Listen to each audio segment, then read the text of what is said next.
jingkwa palat upra. Paling to upra aman sini kyo.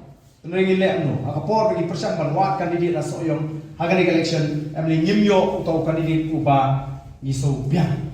Mo ban pilih pun. Jadi nomor kata ngim simala aban sei yang kurtong. Di nomor bagani ka election ka bapeteng. Nagani ka election ka bangi ngile ka ka apulai.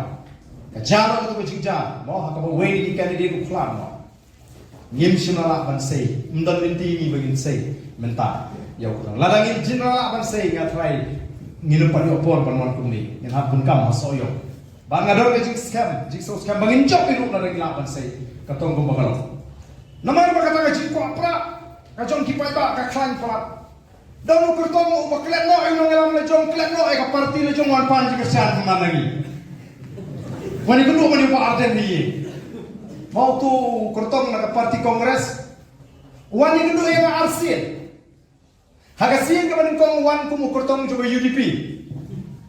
Bar hagasin kemudian kong balik perhat bani dalam no bani. Mohon ni ngira ya sikmat na penkre ka parti. Mo memang bangala adat ya keren de nongelam juga UDP te. Atau senele nyelon ke ju ke jimot mo MP ka ta ka pamalo. Ngidol ka ka parti ini ka syari bisono. Larang isay bri ka pamalo. Hadin layak atu kane por wan biang ban panji ka syang ka sien ba. Nakaseng kongres pa. Ngong jayu. Jayu ka seng UDP. Apa bila suskem ka tu? Kata tiket penio MP ngam ta aknyum latim me kata parti. Mereka keren syai baik. Nyema panai cikasya.